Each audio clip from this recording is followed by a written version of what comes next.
Because I think that also plays a part. Like, not my, I mean, it does. Because if Big Ange gets sacked tomorrow, do you know what I mean? It might change the way we look at Spurs. Because you guys do look, Spurs do look very much, don't you, Kate? You look very huff and puff, but you can't blow the door down at the moment.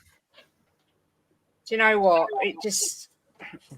That's one of the most frustrating games I think I've watched for years, because we was crap in the first half, and obviously Newcastle scored, and then the second half we was just all over them like a rash and just couldn't score the goal. I just don't understand it.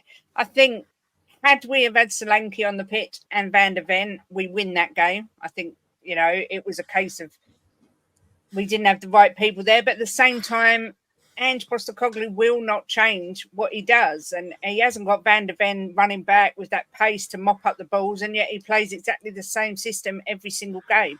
So, do you know what? I'm so torn with this team at the minute. I'm not sure if I want Ange to stay. I'm not sure if I don't like Ange. I'm not sure. I don't know what to think at the minute. Say it. It's a safe space. I just don't know what to think. It's really as easy as that. I don't know. The only thing I'm grateful of this weekend is that I'm not a Man United fan, because they were even worse. The high line is horrendous. Like, the lack of the lack of adjustment to that high line. You is see the standards of a Spurs fan, where they're like, "We lost, right? I mean, look, the features that in your last 20 or 30 games in the Prem," and they're like, "But it's okay." No, let's not talk about that. It's okay because Man United got beat. Oh, poor old little Tottenham.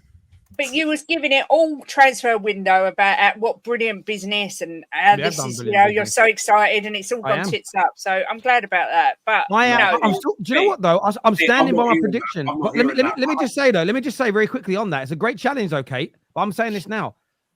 I still believe within the 3 to 4 season period that Sir Jim's talking about, Man United will be back challenging for Premier League titles. For me, it's not about the manager anymore. The head coach is important. It's about, so all the business we've done in the summer, I still think's great. I'm just now, at the first time I've been able to do this in 11 years, I can scrutinize the head coach in isolation away from his running of the football club and being reluctant to want to sack him, because it means we've got to start all that again. But I do hear you. I think once Southgate gets the job in January, we'll look forward to seeing what happens. It'll be real. He's a great man manager. And you know what? If Southgate comes to Man United, we'll still win a trophy before Tottenham. I'm telling you that now. As sure as eggs are eggs. Henry, what do you make of it? A lot of Spurs fans losing patience with your manager. You predicted a few weeks ago that it will be gone by Christmas. Do you still see that happening? I think before then. I'm not Ange out. I've said this, but we are not like Kate just alluded to. When you've got personnel that fit a system, and you take the personnel out, the system has to change tactically. And we got cut open from one pass from a centre back all the way through to Murphy, who I literally cannot stand because he's terrible for 36 games. The minute he plays us, he turns into an absolute world-class winger. Tactically, again, we look like we should have scored 4 or 5 goals yesterday, but we don't have, similar to Chelsea, we just do not, against their game against Palace, we didn't take our chances. We've got Timo Werner on 170 grand a week, the full highest paid player at the club. How we've signed him. We've got Brennan Johnson, who actually created the goal, to be fair to him, but had no confidence to take his man on. We've put all this pressure on Adobe, who we've brought in from Burnley, who he's actually good in 1v1s, but he's good in 1v1s when the fullback's isolated. As soon as he got on the ball, they put 2 men on him. Pedro Porro's not overlapping because he's in midfield because of the system. And the blueprint is out there on how to beat Tottenham. You have to just sit back and counter-attack. And with no Van der Ven, because of his fitness problems, and his hamstring will go around late October time, and he'll be out till January. And in that period, we'll have Radu Dragusin as our only backup to Van der Ven, because Ben Davies categorically cannot play the system. And he's not helping himself. Drop the defensive line between 5 to 10 yards. You don't have to be Pep Guardiola to see that all you have to do is beat Tottenham is to put a ball over the top. And with no Van der Ven there, you have no recovery pace. Right? And we also, I love him, but we've got to talk about James Maddison. It's stinker after stinker after stinker. You are a good shooter from distance. It's what you did your whole career at Leicester. As soon as he gets on the ball, He wants to cut back. Just have a shot at goal. It's Nick Pope. Have a shot at fucking goal, mate.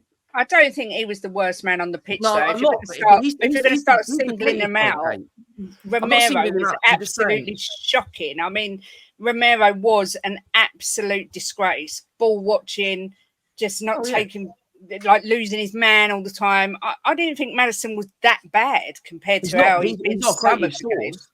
And he doesn't create anything. He's the guy we go right. It's like when Arsenal get Odegaard on the ball, they're like, right, here comes a chance. When Chelsea get Palmer on the ball, we get Maddison on the ball, and it's too many touches. His average position on the pitch this season has been in a DM role, whereas Pedro Porro and Udogie have been, their average position is in a number 10 role.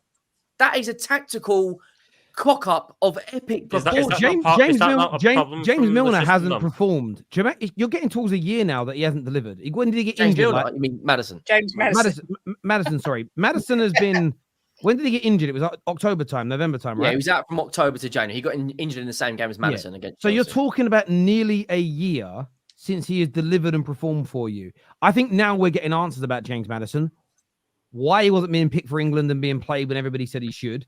And whenever you had Arsenal fans, he's better than Odegaard, United fans saying he's better than Bruno, even some City fans, bring him in as the backup to Odegaard. Now we know why none of the top teams in England wanted him. And it gets worse, Terry. You're talking 12 months. I know he spent some of that injured, 12 months, and he ain't creating and he ain't scoring. And and he is one of those players who fools you with the eye test because he looks good being bad. Where there are some people that can do loads of good things. Mo Salah does everything right, but people get annoyed. It doesn't look good while he's doing it. Maddison is the other end of that spectrum where he does nothing, where people go, "Oh yeah, but then he look beautiful when he turns. His lines are amazing." He's not a ballet dancer. You should be assessing him on what he does, and he's in a role in a team where it's so easy to assess. How many chances did he create? How many goals did he help you score? The answer is he's doing almost diddly squat. And it's worse than that. This guy didn't have a Euros, so he should be sharp as an Emo's knife. He should be razor sharp, right? He's got one goal in the Premier League since October, right? And now, what's the matter? Now we're sitting here. We are. It's not that deep, but now we're sitting here. I'm going to be honest. I would. This sounds. Kate's gonna, you think this is going to be madness, but I would drop him against Arsenal. And that sounds crazy, but I think you have to. For who? For who? For Bergvall? Or Kulu. When Bergvall gets on the ball, there's a cross that goes into the box.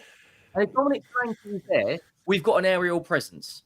Because that's the only way we're going to beat Arsenal is in the air. Because you're not going to beat him in a foot race because Saliba's too quick. And they're too solid defensively. So we've got to start taking shots from distance. James Maddison at Leicester, while he was at Leicester, had I think the third or fourth most amount of goals outside the box.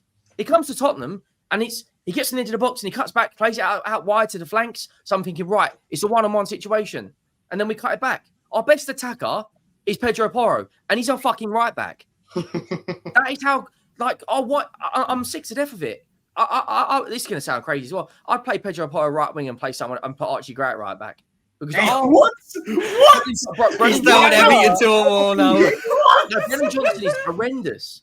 My husband's Jim's been saying that since the middle of last season. He's the only one who can cross the ball. Porro's the only one who can cross the ball in. Brennan Johnson's £100,000 a week and he can't even cross the ball. Archie Gray at right back, Porro at right wing, and then Dominic Solanke, easy money. Stop this low cross. We've got to do a little tap in. Who cares? No one cares. I just want to see a flipping goal, mate. And we've got Dan Burn putting it into our own net. The Everton game was just paper over the cracks because they are absolutely toilet. Leicester, a 37-year-old Jamie Vardy, has got so much space in the box he can build a fucking house. And we've got Arsenal and Man United away coming up. In between Coventry, let's be honest. Would anyone be surprised if Coventry beat us? Probably not. So when I said I'm going to be amazed if he makes Christmas, I'm going to be amazed if he makes November because we are so tactically all over the place. And that's not me being negative because I want Ange to succeed. And no one can blame Levy. We spent 140 million quid. Like, Remember last season when these had a better good. start than the Invincibles, and it was all, oh, is this Tottenham's year now? They've No, started better than I'm the angry about Invincibles it. So I'm more angry about the fact that a Spurs journo did an article saying he stopped Spurs being Spursy, and another one said he is the new Sir Alex Ferguson. I've got to be in my bonnet about it. I don't. The only manager that's ever managed in the Premier League, you can put near Fergie is Pep's. If you're like doing comparisons, nobody else should even be spoken about in the same breath. Least of all, no disrespect to Big Ange. I like his attitude. I like the way he says things. You know, he talks like a builder. It's great. Well, because he just says mate. It's just because he says mate. That's it. Hey, mate. Yeah, hey, I'm gonna be honest. Side of it. Yeah. Both want to say it. I don't think want to say it. They both want to say it. I'm gonna be honest. If Oliver Glasner is available tomorrow, or I'd love Unai Emery, but it's not realistic. Like we just need a manager who can actually tactically manage games. But the problem is, if Ange goes, that's 16 managers in 21 years. Wait. Oh no! Bearing in mind, Poch was here for 5 years. You lot are Chelsea. Yeah, go back in for Poch. He's got America now, isn't it? That's what's going to happen. 100%. You're Chelsea, but you ain't won a trophy. That's so sad. I'd take Poch in a heartbeat. I couldn't imagine.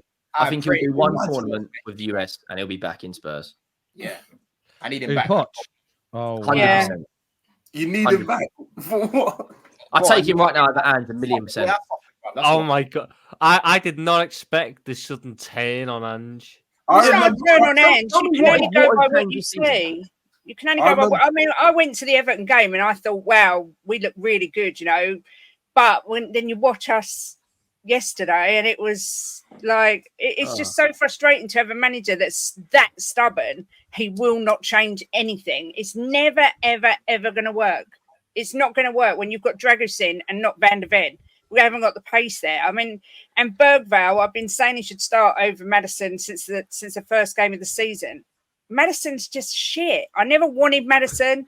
He forced me into believing he was decent, and he's not. He's a moody little prick. I'd get him out, let him sit on the bench for a little while and get stressed and pissed off with himself, and hopefully it might give him a kick up the arse. He's too comfortable. There's not enough competition for places in this team. Do you remember last year when people were going, how dare you not sign Maddison? What's wrong with your club? Yeah. He's not... He's 25 plus in that. Do you know what? When it comes to the Maddisons and when it comes to the Maddisons and the like in this world, right? I always look at it this way. And even players I rate, I have to like apply this logic to. I did it this summer with Ivan Toney. I rate Toney. The fact no one wants him, surely that's the red flag. The fact that Maddison was balling out for Leicester year in, year out, and nobody bought him. Forget your own personal feelings and emotions. It means something. And by the way, in that same time that Andrew's been at your club, £357 million has been spent on that squad. It's a lot of money. There's a lot of money. As a football club, there is zero excuse to not be getting better in that time. 2 centre-backs, we bought midfielders, we bought attackers. Yes, but on net spend, we sold Harry Kane. Yeah, you did, but net spend ain't real. It's part of the income. You're celebrating that as well. You've spent £357 million on players. And who's our best in the first team? Who's your best signing? Van der Ven. Okay, so when Van der Ven's out of the team, which is half the year because of his injury, who's the next best signing? Porro. That was before, wasn't it? That was before that. The permanent deal, I think, actually came in last summer. After that, I would say... Because it's not Brennan Johnson at £50 million. I'll say no. Was Papa Sarr? Was he? No, that was before. No, it was before. I'm struggling now, mate. I'm struggling. Does Maddison get it on a technicality? Yeah. Oh no, Vicario. Vicario is our second best. Vicario, that's a great one. Yeah. That guy. I'm sorry, that guy. He's not actually that good. He's a bit Sanchez-y, isn't he? He's just he's not actually that good. The confidence. When he's got the ball with him, there's something. He's not confident at all. He don't catch a ball either. He couldn't catch a cold. He's not as bad as Sanchez. He got caught out after you got knocked out in the FA Cup by City. yeah, when City was bullying him in the box for the corners. That was when I was like, yeah, this guy's a bit suspect, bro. You know what I mean? He's like a salmon, innit? He's a bit like a salmon. There was a lot. You know, the last transfer window, there was a lot of talk, a lot of Tottenham fans giving it chest that we've got Vicario, he's better than Raya. You only had to watch Arsenal play on Saturday and watch Tottenham to see the difference in levels between the two keepers. Vicario's nowhere near David Raya's level. And that is the trouble with Tottenham's transfer window. We don't buy good enough players. Say it every single year and it never changes. I'll be honest with you, the difference in gap between Arsenal and Tottenham right now is night and day. Just overall players, trajectory. And when you consider only like 3 years ago, you were a better team than them. That their growth and your decline in that same time period. That's Daniel Levy. Shocking. Yeah.